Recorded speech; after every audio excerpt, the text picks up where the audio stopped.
Right. I'm tinking around in OBS Broadcaster, and here we are. Um, I've been ranting away on Twitter for the best part of a couple of years now about women's and LBG rights.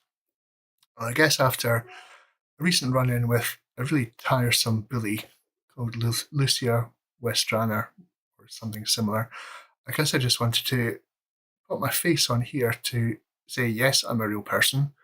B, the stuff I've been through is perfectly valid. And see, if you really think you're going to bully me off Twitter or stop me speaking out, you've got another thing coming, and to kind of explain why. Why am I in the LBG rights fight? Oh, by the way, I've got a cold, so excuse the funny voice and the scarf. I'm one of the young folk from the 1970s that society kind of didn't treat very fairly because of homophobia and bullying and all the rest of it. I grew up from a very early age knowing I was gay, going to school, hiding my identity, not wanting my parents to know that I was gay, and I didn't come out until I went to university when I was 18. And that led to some pretty severe consequences throughout my life. We moved to Trin when I was 7. We'd kind of moved around with my dad's job, and I turned up being the stereotypical fat kid with the odd dodgy accent that people didn't like. And in fact, my sort of third day at school, I was cornered in a bit of the playground. I was kicked to the ground by about 7 or 8 other folk in my class who were around me. And that really was my welcome to being different and not being part of their culture group that they grew up. And that was my entire school point from that year on was being bullied and trying not to be found out that I was gay. So when I became an adult and uni and working through all that, I kind of embraced political activism because having had such a shitty time of it myself, I really didn't want other people to go through a similar shitty time. And I would say that is the defining reason behind my sort of political activism and speaking out is to defend people that didn't have enough support and enough people helping them through their own problems in life. I'm not particularly ashamed of the fact that I've been through 2 really major suicidal episodes, albeit in the now dim and very distant past. And I've been helped through that with some fantastic counselling. So I'm very well aware of how society can fail young kids.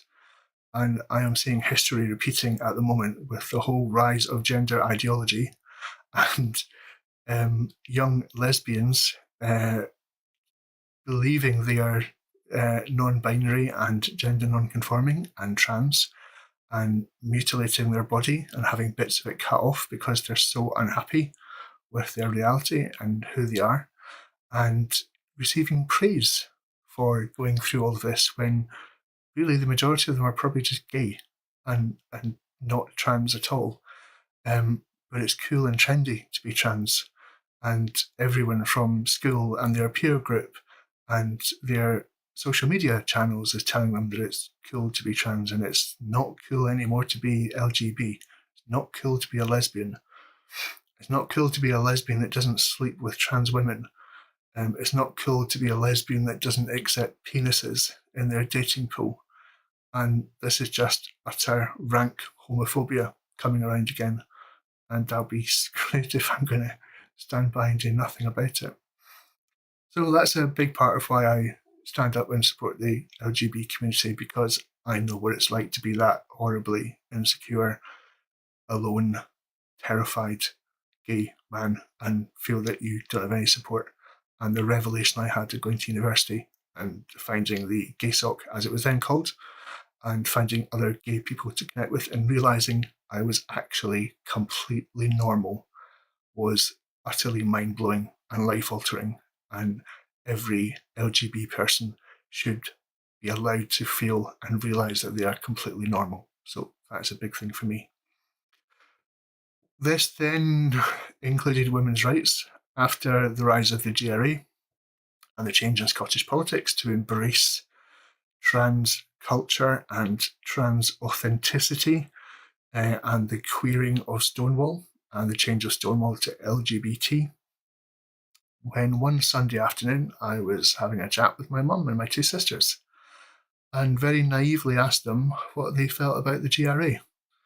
And the shadow and the concern that passed across all of their faces as women unsure about their position in society and their safety was really all I needed to know in that one split second.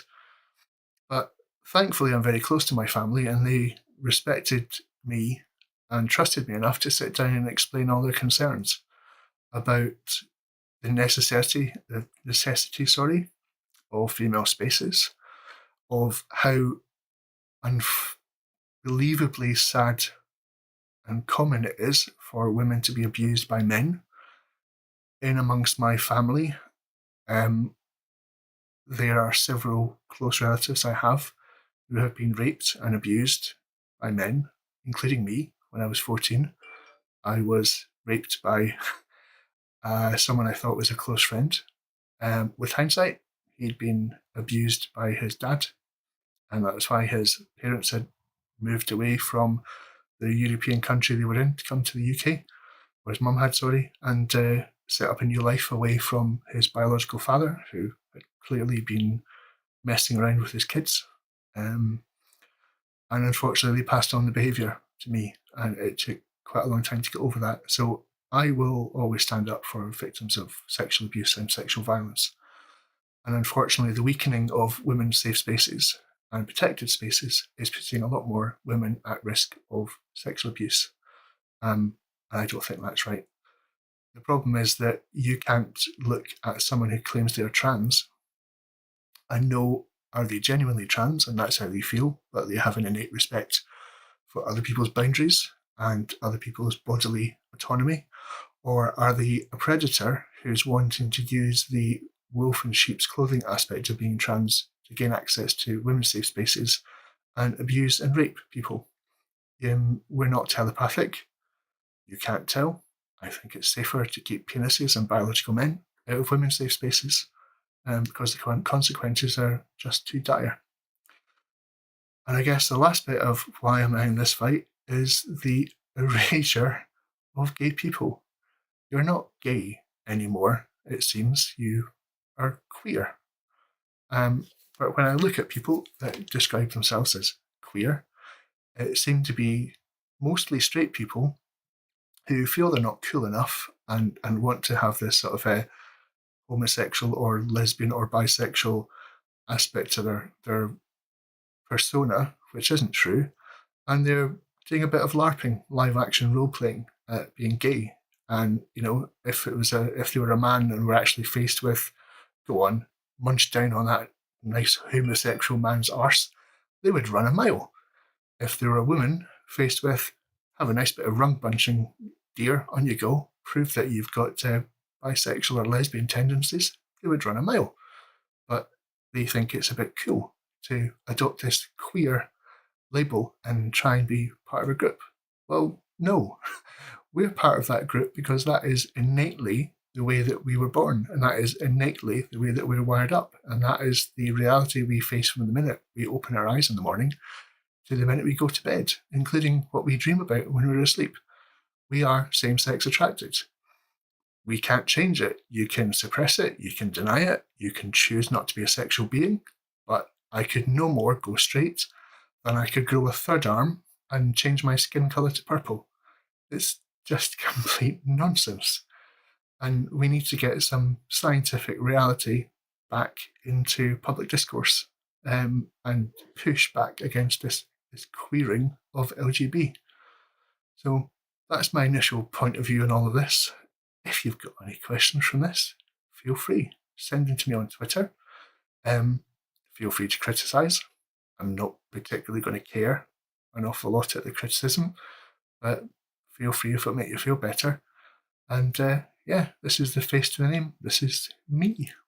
Thank you.